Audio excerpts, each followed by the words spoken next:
Well, hello, Hormones Balance community. Very exciting video today, I think, about how to make your own adaptogenic tinctures. And in case you're not familiar with adaptogens, don't freak out. I'm going to explain everything, how all of this works. And they're a really interesting group of herbs that help you with your mitochondria, but also they are very well known for being adaptogens helping adrenals. That's something that a lot of people do know about, but not many people realize that actually a lot of our energy and the reason why we are very tired when we have adrenal problems is actually related to our mitochondria, which I'm planning to talk a lot more about that in 2019.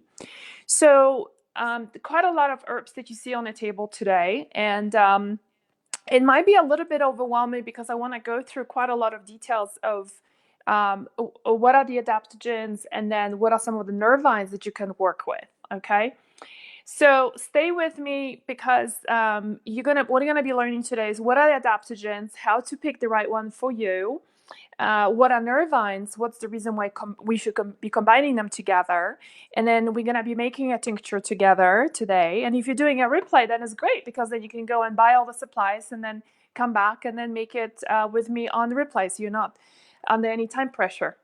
So hi there, Yuri. And so post your questions. So what I'm going to do is I want to cover quite a bit of ground.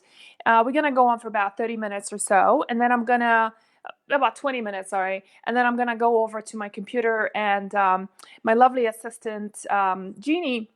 Jean today is going to be helping me with the questions. And so I'm going to then answer them. So maybe hold on to your questions first, because probably a lot of them will be answered as we go through the video.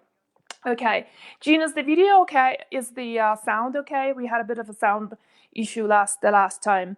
And I thank you for a lot of questions that came in, like, I'm going to be talking about whether you should be using alcohol, apple cider vinegar, and which one is better, and how to make your own and all that good stuff. So we're going to cover a lot of ground today. All right, let's get started. So what are adaptogens? Adaptogens are a group of herbs that help your body. They kind of adapt to depending on to what your body needs. That's why the name adaptogen. So for example, if you take something like lavender or chamomile, which is not an adaptogen, then you're definitely gonna kind of energy kind of come down a little bit, and you're gonna be very relaxed, and you're gonna get a little bit sleepy, right? That's not an adaptogen. But what an adaptogen does is that when you're fatigued, it kind of lifts you up. If you're a little bit too rattled up and you're anxious, then it calms you down. So it does what needs to happen, provide you the support that you need at a time of need. Now, one thing before we dive in, I want to just make this very clear, and I hope you appreciate this, is that I feel like a lot of times we trade herbs for allopathic medication. And what I mean by this is this.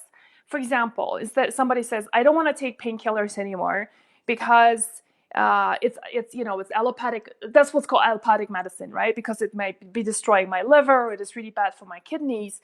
Instead, I'm going to post on an herbal forum on Facebook and ask, what are some of the painkiller herbs that I can take that help me manage my pain? And there's nothing wrong with that, except you're trading one solution for another instead of looking at your health from a functional perspective, which is asking the fundamental question, where is the problem coming from? Okay, so in the case of pain, this is not a pain video. It's really important to understand where it's coming from. And since we're talking about adaptogens have such a big role in adrenal health.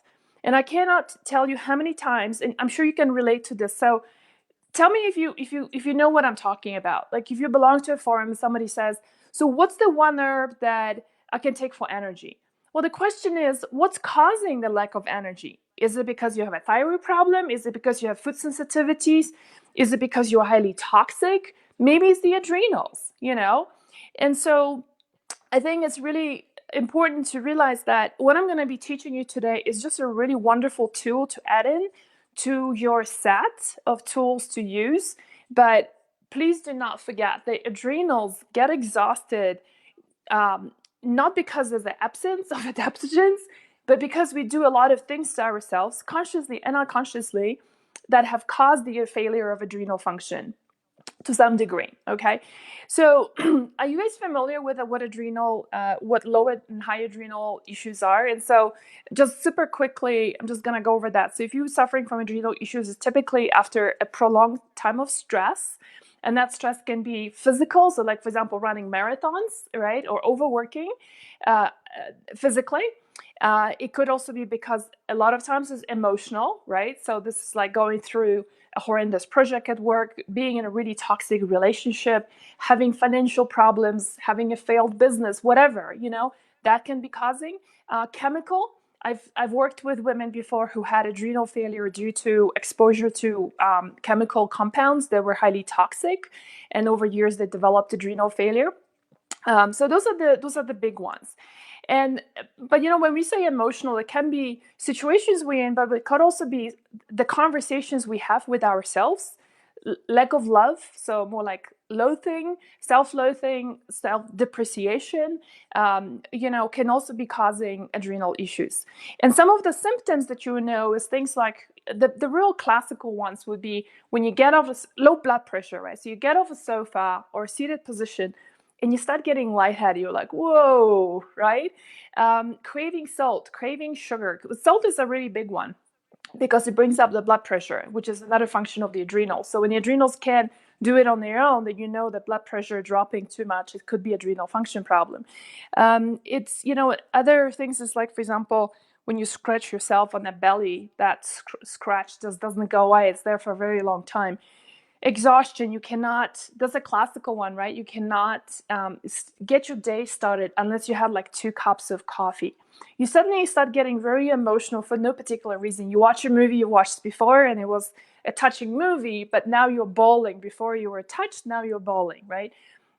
Lack of enthusiasm is another one, right? Just like feeling blah. So those are many of the symptoms. If you're not sure if you have adrenal issues and you haven't tested for it, which we like doing tests with urine from Dutch, then take our quiz, and Jean, if you could post our quiz, hormonesbalance.com/quiz, take a quiz and see what else is going on. It's a really great indicator to follow the symptoms, not just the labs. Okay, so back to, not replacing adaptogens as a, look at adaptogens a little bit like a credit card, right, in your health. So credit card is important in your life, in your financial life, because sometimes you need some, you don't want to carry cash around, you need it, you swipe it, you might need it temporarily when you have some stuff going on, right? But you cannot live off your credit card and you need to pay it off, right? And so adaptogens, these beautiful herbs, are a little bit the same way. They can help you in times of stress, but they will not sustain you. They are not a replacement and a reason to depend on, while you're allowing all these other elements that in the first place that depleted you, such as lack of sleep, that horrendous stress I talked about, eating really poorly, drinking caffeine. So coffee or any form of stimulants, alcohol as well. Alcohol and coffee are huge stimulants for the adrenals. And so, on one hand, I know people who, I remember working in New York with this woman who was really big on trying different adaptogens. And then when I looked at her daily food journal, we call it here the food mood poop journal, she was basically living off 2 to 3 cups of coffee before even having breakfast, which is a really bad thing to do. You're acidifying your body, you're setting up your adrenals for total failure, like total exhaustion, like stimulation right at the beginning, but then they're gonna get exhausted a couple of hours later. And then she was having 2 glasses of wine every night before going to sleep to calm herself down, right? So really bad combo. So what I want to just communicate today, and want to ask you to honor your body, is that these adaptogens, like I said, are just a tool to add on. They are not a replacement for all these other healing items that I talked about. And Jean, if you could post, I wrote a very detailed article about what causes adrenal failure, and then how to what to bring into your life to start rebalancing. I have to tell you that from all these different hormonal imbalances, I think adrenal problems are one of the toughest to address, because it is, I find like even thyroid is easier, estrogen dominance is easier, fixing your progesterone levels is easier. With adrenals is because it's such a multifaceted approach of sleep and self-love and good relationships, whatever, whatever the stress is coming from, cutting out all of that, right? Um, and one more thing I actually forgot to mention, the other thing that can exhaust the adrenals if you have an ongoing infection. So for example, things like having SIBO, parasitic infections, having, any mono, right? So EBV, and having Lyme disease, for example, can also be bringing the adrenals down a lot, because the adrenals are also responsible for modulating the immune system. So big deal here. All right. So enough of talking maybe about the adrenals. So I hope, can you just guys give me like thumbs up and maybe make a comment about that? We have a deal here that we do not trade these adaptogens, okay, and the tinctures that we're going to be making. We do not want to trade them for good sleep and all these other modalities I talked about. Okay, this is not, we're not practicing allopathic medicine here, replacing meds with herbs. It doesn't work that way. Okay, so before I actually make the tincture, I want to just walk you through the different options so that it gives you an idea of how to choose, because there's so many different adaptogens, right? And so maybe just let me start off with the first one, which is a very classical one, and that is ashwagandha. Okay, as you can see, this is in a root form, and so I like, first of all, when using tinctures, you want to have the herb in a full form or somewhat in a granular form like that. You do not want to be using powders in your tinctures; it just wouldn't work the same way. So what's cool about about ashwagandha is that ashwagandha has this long history in Ayurvedic medicine. So that's the Indian medicinal systems, even when you have traditional Chinese medicine or Western herbalism, right? And what's interesting about ashwagandha is that it really, one of the things you will learn about when I'm going through the different adaptogens is that every one of them has little different properties. But it's so hard to choose one over another and to know right away what's going to work for you. That's one of the cool things about making tinctures, is that it kind of gets you to understand what resonates with you better than others. And I'm also going to show you how you can self-test energetically to pick up what is the herb that works best for you. It's a little bit like muscle testing. I feel like it's a little bit, excuse me, I've got a bit of a throat thing going on. I just came back just away. I was away for 4 days, 3 days. I went to do some business planning for 2019. So really going away really helps. I came back and I've got a little bit of a throat thing going on. It was super cold out there. Okay, so, I've got some notes here for you. So I just want to make sure. Ashwagandha combats anxiety and stress, enhances brain function. That could be a great one. May help weight loss, muscle growth. So especially for women who are going through perimenopause and menopause, when you're beginning to lose your muscle form. Decreases blood sugar, which is incredibly important. If you follow me for a while, you know that one of the tenets of good hormonal balance is having a balanced blood sugar level. So this is really helpful. It also helps with infections, including antibacterial, antifungal, and antiviral. The thing about ashwagandha is that it actually has, like with every adaptogen, it can have a little bit different effect on every person. So a couple of things that I want to mention is that it is a excuse me, it is a nightshade, okay, which means that some people, can you take ashwagandha every day? Teresa is asking. Yes, you can, definitely. One of the things about ashwagandha is that it is a nightshade, which means that people who have nightshade sensitivities, so here you're talking about foods such as tomatoes, potatoes, eggplants, goji berries, peppers, then it's going to give people, a lot of these people shouldn't be taking that. Although in tincture form, I found that it's much more forgiving as compared to taking that in a pill form. And I'm also going to talk about, by the way, the difference between tinctures and taking them in a pill form in just a second. So that's a darling of adaptogens. And, the thing is that you just never going to, and then the other thing is, like, for example, on me, the impact that ashwagandha has is so much calm. It brings me down to so much calmness that I'm almost becoming sleepy. So I would never do ashwagandha first thing in the morning because I want to be alert, and I've got a business to run.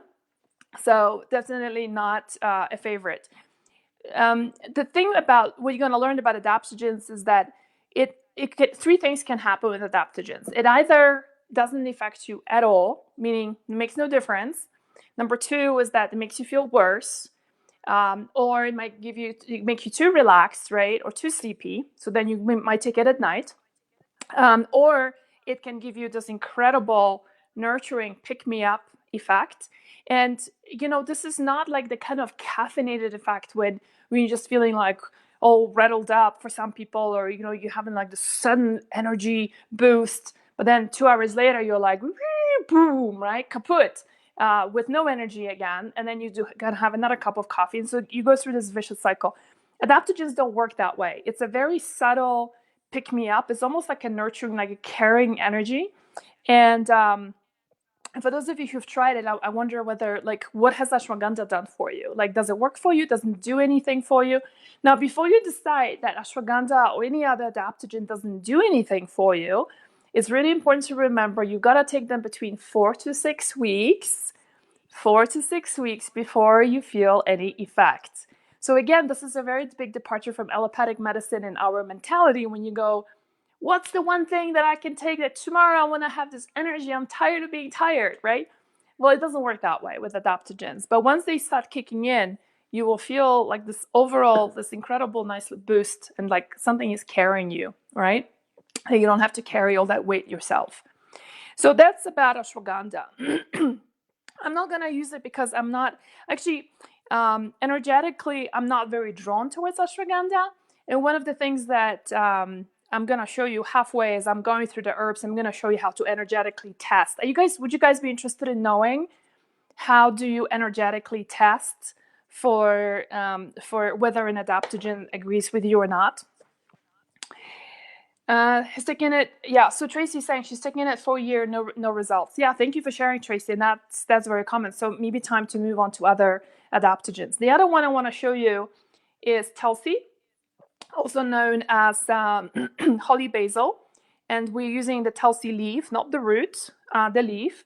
There are 3 types of Tulsis actually. It's called Krishna, Rama, and Vana. I'm actually growing all 3 right now. I'm starting with seeds, so hopefully it works.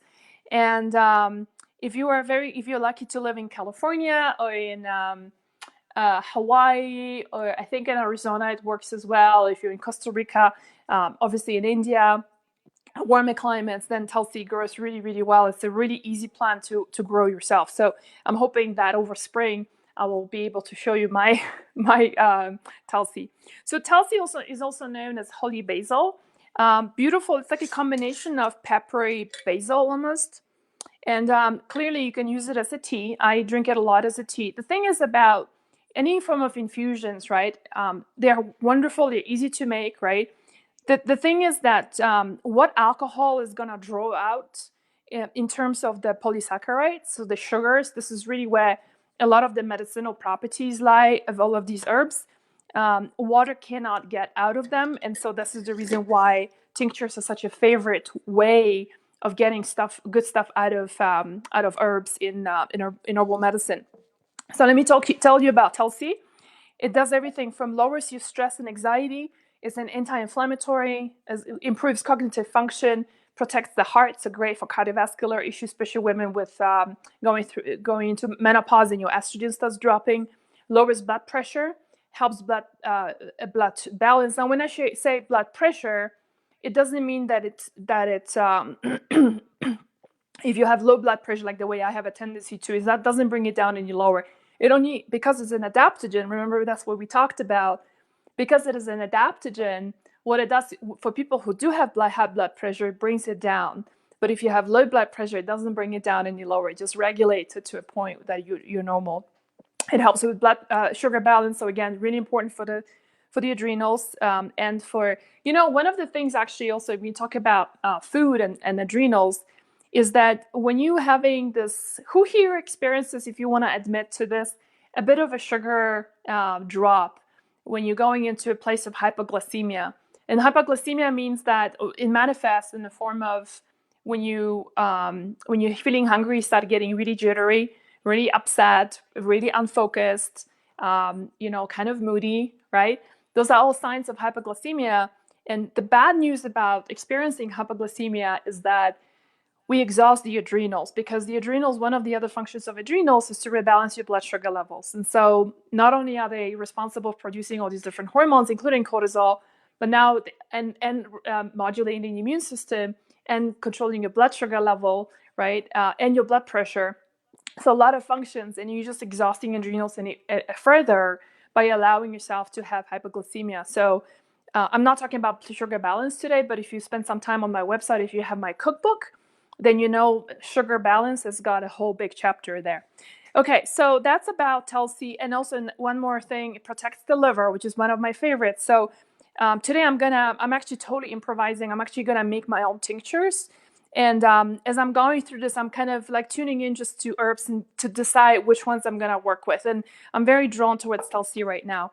It protects the liver, including helps with liver regeneration for people who, for example, have fatty liver, right? Also known as the non-alcoholic fatty liver, and also increases your immune function, which is just wonderful. Okay, so that's for Tulsi. I'm gonna just cover one more adaptogen before I talk about. Actually, I'm gonna cover this one first before I talk. Then after this, I'm gonna tell you how to tune in energetically to test which adaptogen is right for you.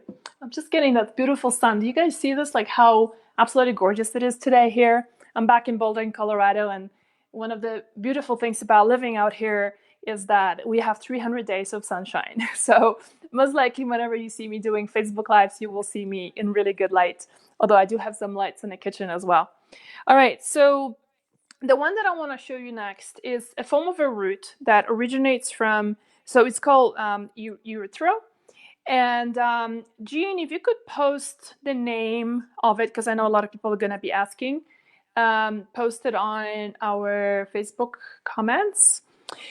So one of the beautiful things about this root is that, like with a lot of different plants, they tend to pass on the qualities of the place they are grown, or where they grew, onto us. So for example, Eleuthero tends to grow in the north part of China as well as Russia, in Siberia, and it passes on the sense of resilience. Like a plant needs to be resilient in order to survive the tundra and Siberian kind of climates, right? So one of the beautiful things about Eleuthero is that, never heard of this one. Yeah. So it's just to let you know, I'm going to be talking about some of them that are less known. It doesn't make them any less potent. Ashwagandha has gotten a lot of attention. So has turmeric. That's another one I'm going to talk about later.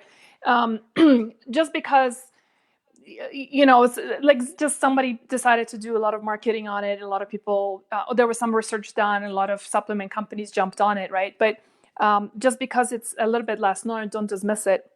So Eleuthero is, let me just give you the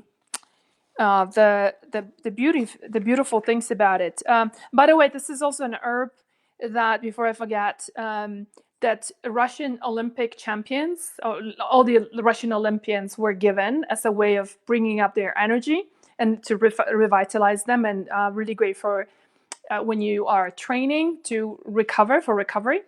As well as, the other thing is, so you might have heard of the gulags. Gulags were work camps that during times of communism, a lot of intellectuals and non-communist compliant, a lot of the rebels were basically sent off to gulags to work in incredibly harsh conditions. I mean, they have like 3 weeks of a month of summer, and the summer doesn't get any warmer than 40 to 50 Fahrenheit. So this is like 8 to 10 degrees Celsius, right? So pretty harsh conditions. And one of the studies they had done was on the gulag workers, right? Pretty horrible. I mean, well, better than nothing, but they were experimenting them. And so Russians did an experiment on that. Experiment as in, there was actually a clinical study done on that. And they were given to 1,000 subjects. So that's quite a big study. And they have discovered that not only their immune system has gotten so much better, so like they could, work throughout the winters without getting sick, but also their in terms of energy, their work output has increased, right? I mean, it's like, yeah, I cringe just even talking about it. But anyway, there was a study done, and hopefully more people will benefit from this now. So Eleuthero, the pros are it assists the immune system in fighting against viruses, fights against cancer by reducing the growth of cancer cells. It protects the brain by reducing stress and improving memory. It's also used for treating diabetes by reducing insulin resistance, improves heart function, and as I mentioned, is an incredibly fortifying adaptogen. So if you're running low on energy, Eleuthero is something that is worth trying. The cons is that just to remember that it does increase blood pressure. It interferes with some of the medications. Actually, every one of these adaptogens could interfere with something you're taking. So please always check with your doctor or do a research on webmd.com or drugs.com on the interactions, counter interactions, and then for some people can cause headaches and diarrhea. But I found that any adaptogen can have side effects. So I think I'm going to be working with this one today as well, because I'm very drawn to that, and especially going into pretty cold winter here in Colorado. Okay, so why don't I talk about how do you energetically test if an herb is good for you or not? Actually, maybe I haven't tested this one here before. So let me just preface it by saying this is by no means is this a scientific study per se, same as muscle testing isn't. But there is some truth to it, and a lot of times, and you can try it out at home with something that doesn't work for you. So, for example, let's just say dairy doesn't really agree with you, right? What you're going to be doing is basically, I'm going to stand sideways so you can see what I'm doing. The idea is to stand this way.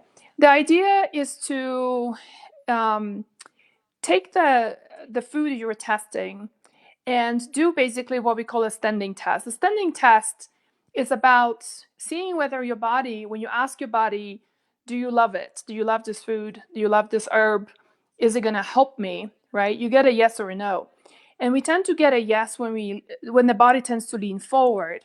And when you lean backwards, you kind of start falling back. That could be an indication that this herb is not, or this food is not particularly good for you. If you're beginning to kind of sway from side to side, and you kind of then it's a neutral, meaning that herb probably is not going to do all that much for you. Okay, so if you want to do this with me, then you might not have herbs at home right now, but just pick up something that you were wondering about. Maybe pick up something that does not work for you, or that works really, really well for you. Just love it. It makes you feel really, really good. Okay. So run over to the kitchen, grab it, and then let's do the testing together. So the way I like to do it is to kind of really connect with that herb. We're talking about energetics here. I know this is very subtle stuff that I'm going to be talking a lot more about this in 2019, because I'm beginning to becoming much more fascinated by things like mindset and energetics, and always combining it with science as much as I can. All right, so I'm going to start sideways so you can see what I'm doing. I actually haven't tested this herb before, so this would be a good time to do this. And what you want to do is you want to first smell it. Oh, it smells beautiful, actually. It's got this very rooty, very grounding kind of smell. And then put your hands on a jar, on a bottle, doesn't really matter. And just ask a simple question: is this herb going to serve me? Okay. And what you want to do is you want to stand on your feet in a way that you're not moving in any one direction. Just stand in a very neutral position, right? So before you close your eyes, so I'm just gonna maybe stand here and close my eyes, but make sure you're balanced. You're not swaying in any one way, because then it gives you a false start. And then I'm just gonna, and as the herb is it gonna serve my body? Okay, so I'm beginning to kind of sway. I don't know if you saw this, but mine goes to the side, so which means that it's neutral. Might not be doing that much for me. Okay, so who here has seen this method before? And if you say yes, it's hard for me to later know what you're responding to. So if you're saying yes to testing, then just put there testing yes, and maybe tell us about your experience. I would love to read it out later. So urethra seems like might not be the best fit for me, but it might be great for you. Um, all right, let me move on to another one of my other favorites. This one actually I know works well for me because I feel always amazing on it. So the other one I want to share with you, yes to testing, Gal is saying. Yeah, thank you for sharing. I'm wondering, Gal, what have you done to test this way? And again, it's not a scientific thing, but it really is better than nothing. Because, the truth is that um, the truth is that it's hard to, buy all these different herbs, right? And then be testing because it's kind of expensive. And then, so how do you do this? One way that you can do it actually is in the store. So if you go and make a tincture, pick up a tincture or a bottle of supplement that's just only has this particular herb, right? Then just do what I showed you just now, and then you would know it's an easy, pretty. It's gonna save you a lot of money. Gail is saying iodine, dairy, wheat, etc. Awesome. So let me show you Schizandra, which my other favorite. It's a berry, another adaptogen that looks like bigger, like big peppercorns, kind of kind of a thing. So what's cool about Schizandra is similarly to Eleuthero. What it does is it just is a huge immune system stimulator, right? So it's also super high, very very high in vitamin C. So again, supports the immune system. And there is something I personally love about it. It's got this very tart taste to it. So really. I just personally really love anything that's super tarty. I've got some notes here for you. I want to make sure I don't miss anything. So the pros of Schizandra is, and Jean, maybe you can post the name for Schizandra. Improves cardiovascular health, increases energy, and improves physical performance. I certainly feel that. Enhances the immune system and protects against cancer. And this is all, by the way, all research stuff. So I'm not quoting you any research here right now. We're actually going to be doing a lot more articles for 2019 around herbs. So you will know, you will see all the research behind it. Protects and regenerates the liver. That's a huge one, right?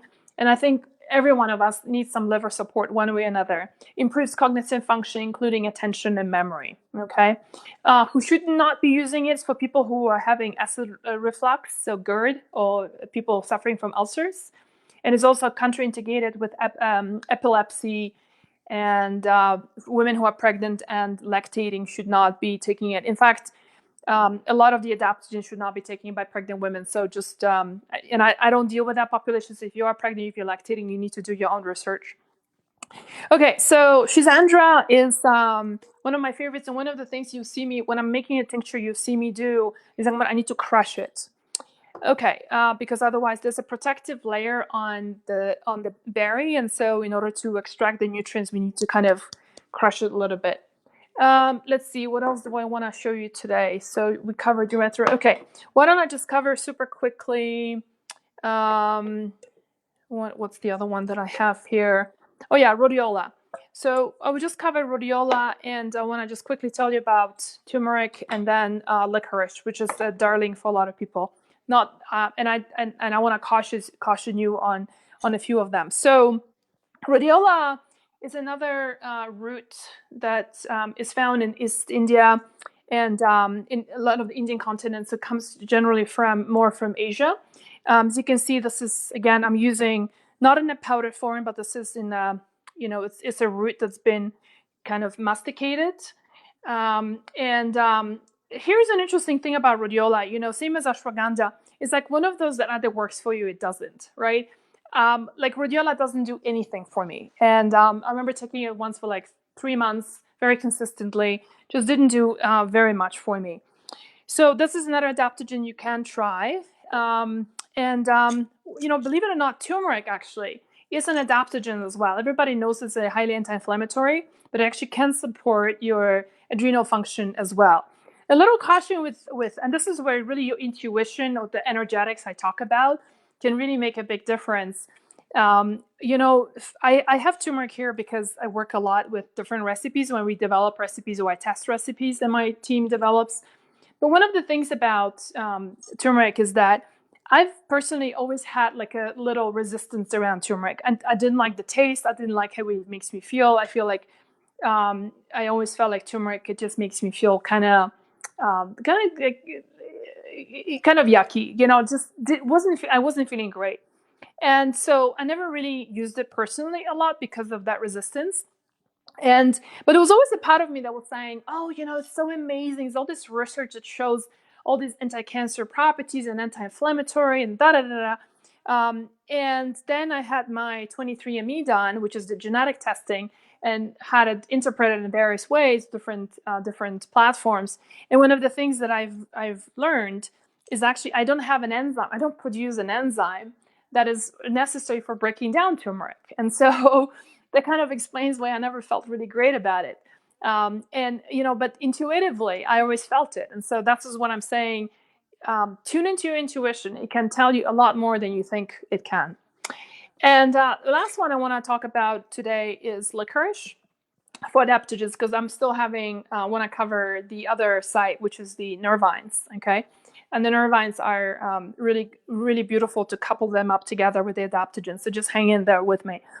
Licorice is another darling, right, of adaptogens. The thing about licorice to remember is that it does increase your blood pressure quite a lot. And a lot of people are so sensitive to that if you're taking this after 12 o'clock, after 12 p.m. during the day, your sleep is going to be disrupted. So you definitely do not want to be doing licorice late at night.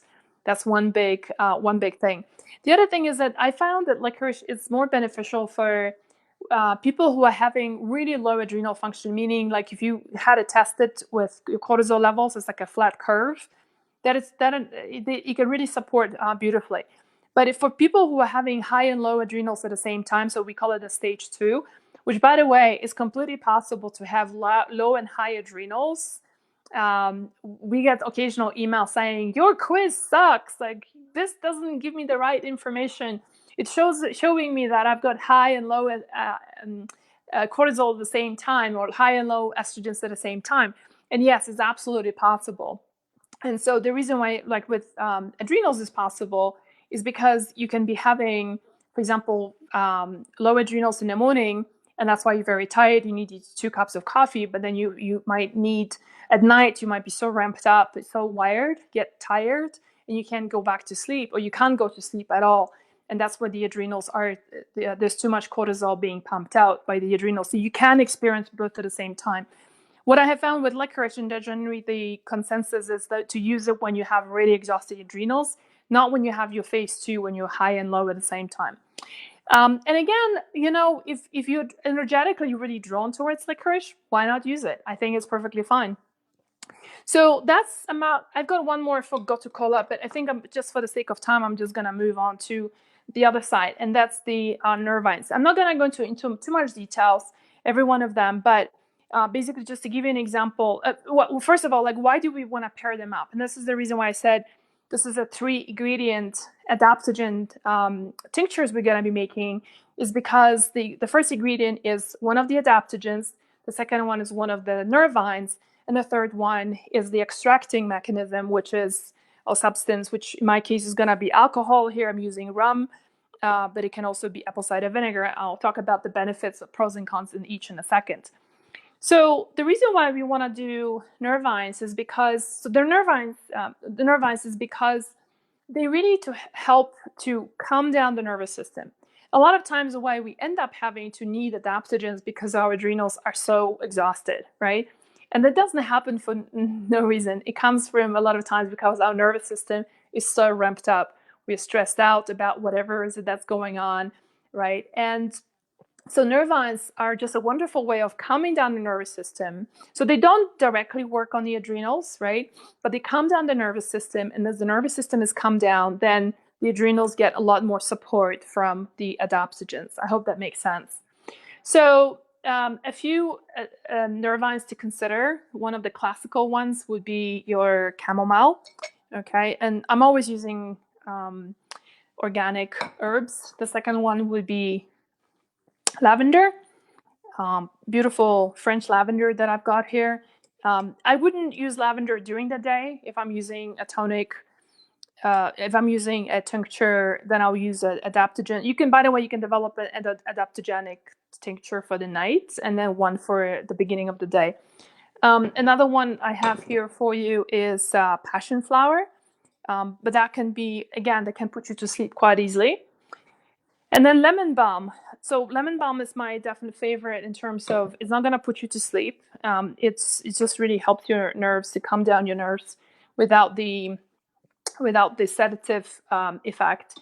In fact, let me just do a little mention. The book that you see right here on the right side is actually, I know many of you know me for my cookbook, but I also have an herbal book called How to Herbs for Balance. So it's how to use herbs to rebalance your hormones. And if you're finding this, one of the things from the course I want to just tell you about is we have this, it's in the book, it's also in the course, is this adaptogenic continuum. And I'm not going to go through the details, but basically we've classified based on the properties the different adaptogens. So this is, I call it the adaptogenic continuum. So we've got the stimulating and revitalizing ones, balancing and nourishing, calming, sedating to relax, and sedating to sleep, right? So there's a whole list of different ones, and they're really helpful in understanding their energetics so that you can pair them up well. And the tinctures that I'm talking about here, one of the things also you find in the book is what we call the two herb tincture combination. So it just shows you, for example, for digestive health, liver detox, sugar balance, adrenal support, thyroid health, perimenopause, menopause, and there's a couple of other ones I didn't print it out. What are some of the herbs that you can couple up with, and how to do the tinctures using these. So just if you're finding that herbs are something that really interests you and you would like to learn more, then start off with our herbal workshop that's called How to Use Herbs to Rebalance Your Hormones. And I think Jean just posted the link to, it's just basically herbsforbalance.com. And take the workshop and see whether it's something you want to bring into your life on a regular basis. I personally started doing that because I developed the program because I'm so much in love with herbs, but I also wanted to have a greater context. So I know many people always ask us, can I just buy the book? And the reason why I don't sell the book alone is because I want you to go through the program to really understand the properties of herbs and how to use them. The book doesn't talk about that. The book only has recipes.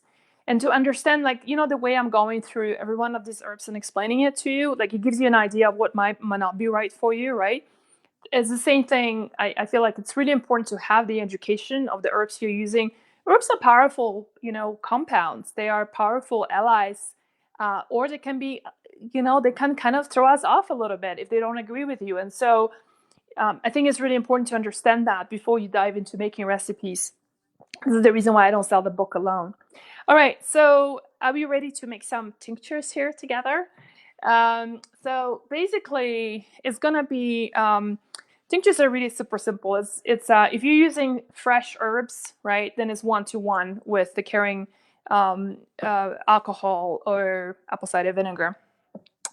And if you're using dried ones, then we want to do 1-to-5. So for example, if we're doing 1-to-5. So if we're doing 1 ounce of herbs, then we want to do 5 ounces of the alcohol. Okay. Now, many of you have asked the difference between alcohol and apple cider vinegar and which one to use.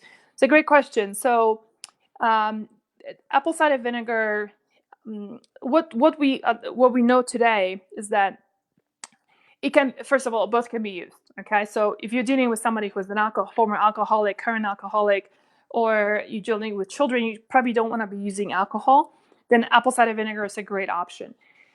There's a couple of disadvantages of using apple cider vinegar. The first one is that it basically the tincture would only last for like a year. So if you're planning to use it, then great. But other than that, it's only for a year, where alcohol will last you for years.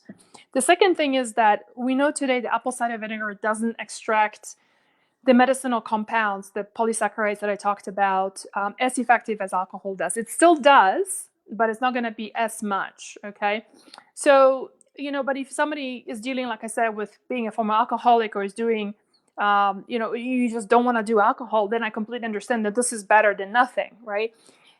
Glycerin is another third option. I don't use it at all because it just doesn't have the ability to pull out the compounds that are truly medicinal. So to me, glycerin is kind of like, especially for with adaptogens, you really want to draw out as much as possible.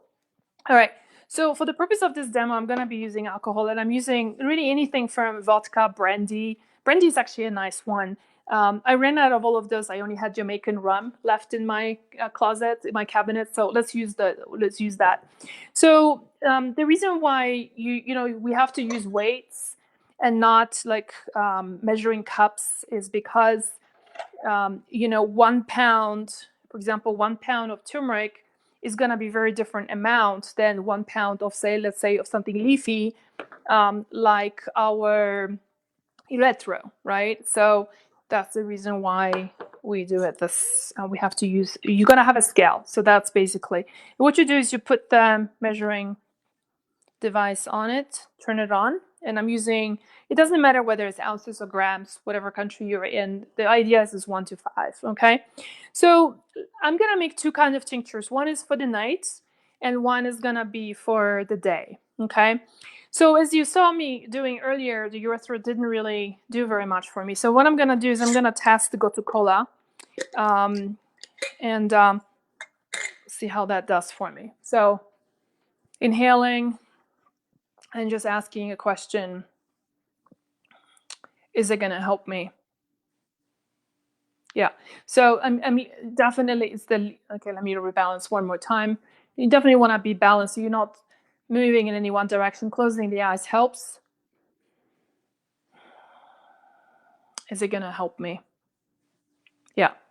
So definitely, I'm feeling a very strong pull forward. So I'm definitely going to go with that. So what we're going to be doing is I'm going to use 1 ounce of Gotu Kola. What am I using? Is it Gotu Kola? Yeah, it is Gotu Kola. Oh no. Okay. So we need to do this one more time. Turn it off. Okay, put this on, then turn it on. Just wasn't quick enough to start working. Okay, there we go. So we want to do.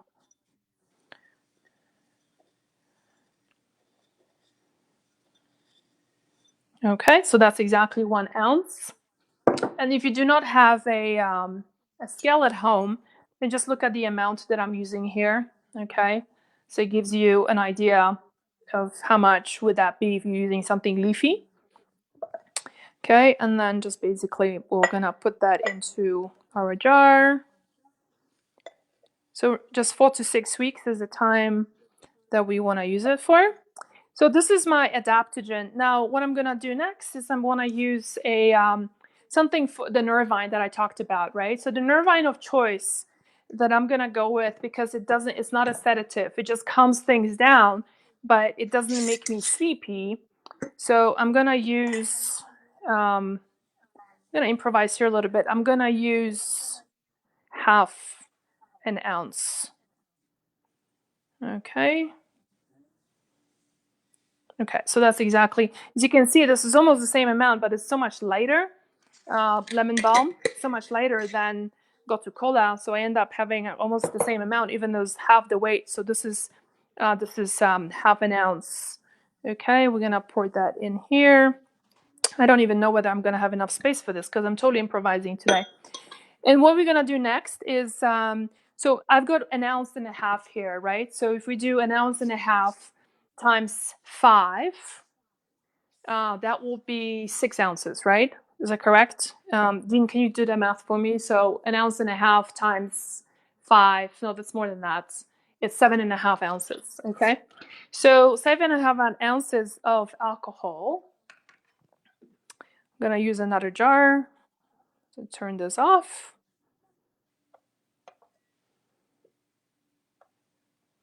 Might not fit into all of this, and that's okay. So I'm just gonna run out and get a bigger. Okay, so that's actually a little bit too much. So just to do it really accurately, let's see if we're getting 7.5. Yep, 7.5 exactly. So let's see if this is gonna, okay. Okay, it does feel like it might need a little bit more. So I'm just gonna add a tiny bit more, and I'm just using totally my intuition on this one, and it's covered nicely. What you want to do is um, one note on apple cider vinegar. If you're using apple cider vinegar, you don't want to use metal. Okay, really, really important. So get a jar that is that has a glass container, glass lid, or make sure that you cover it with some kind of a cloth so it doesn't come to contact. Okay, and so we're just gonna do a little bit of a shake. Now this is gonna be sitting on my shelf for 4 to 6 weeks. Always remember to label, so to write down what's in here. I'm gonna do this right after this video and put the date on when you're making it, because you will forget, I promise you. Cannot tell you how many times I've made stuff that later I was wondering, what on earth was that? It tastes so good, I don't know what's in it. Okay, so another tincture that I would want to make is maybe something for the night, something a little bit more calming. So I definitely want to work with Schizandra. Okay, so Schizandra, like I said before, it was one of my favorites, and I'm gonna use the pestle and mortar because it's I want to crush them a little bit. So let's do the measurement first. Let's turn this off. Come on, turn it off.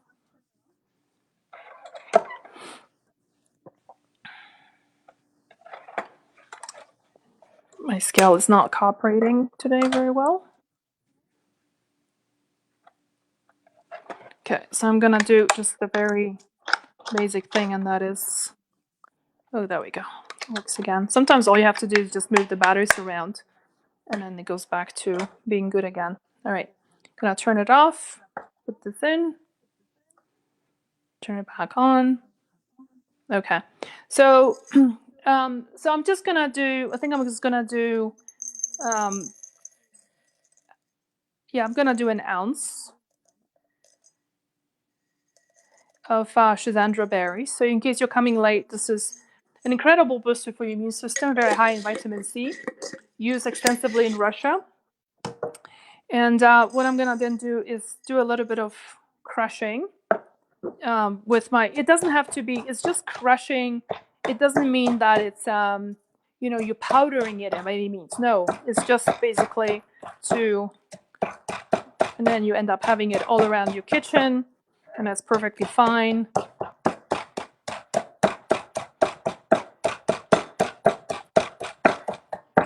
Yep, that's nicely crushed. And so what I'm gonna do is just put that in here.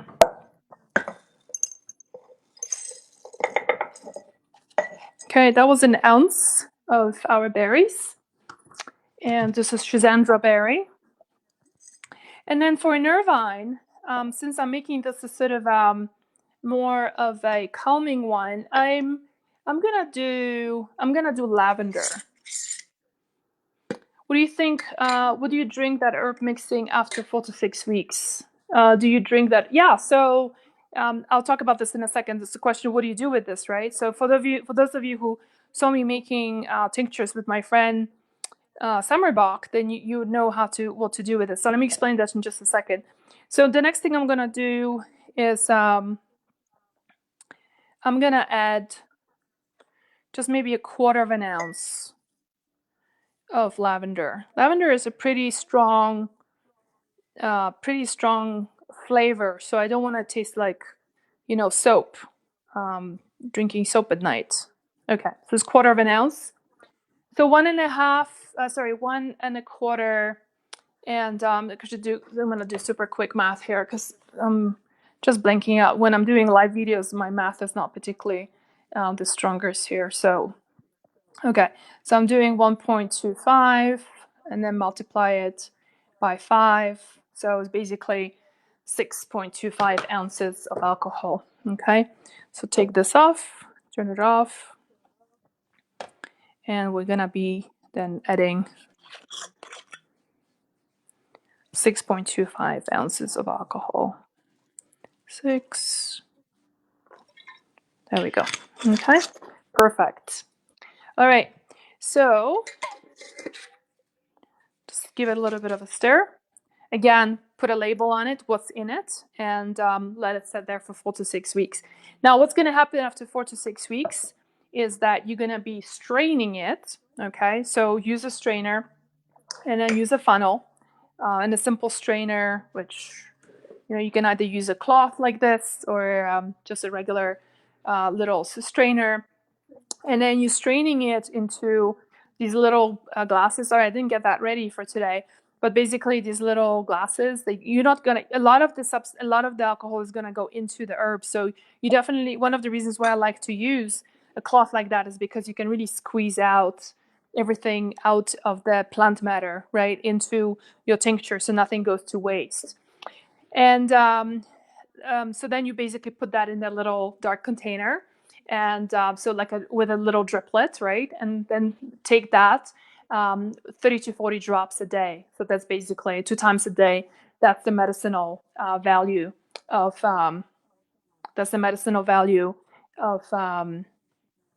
doing tinctures. Okay, so let me go over to some of the questions that we had and see what's coming up for us here. I know Jean has been really good about posting the questions over here. So yeah, so great question about capsules. Like, why not just do pills versus doing tinctures? That's a really good question. So what we are finding is that pills, actually, the absorption might not be as high as it is from tinctures. And I suspect it's probably even more so true now that a lot of people's digestion is really compromised, and so you're not absorbing some of the adaptogens from the pills. The other thing I think that's happening is that when you're taking it in combination with a lot of other supplements, right, they start competing. The receptors, there's only so much of absorption that can happen. So if you're taking it with other supplements, then definitely there's competition going on. This is the reason why we are finding today that tincture is actually better absorbed by the body than pills are.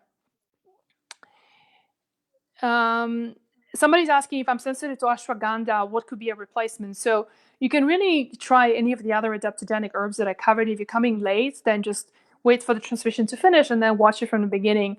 Then you will know. So then Julie's asking, okay, so we covered alcohol, glycerin, apple cider vinegar. Sean is asking about where to get it from. So I get a lot of my herbs from either from Amazon, from 2 brands called Frontier or Star West, and sometimes I get my herbs from Mountain Rose Herbs because that's I always want them organic, to be sustainably collected and grown.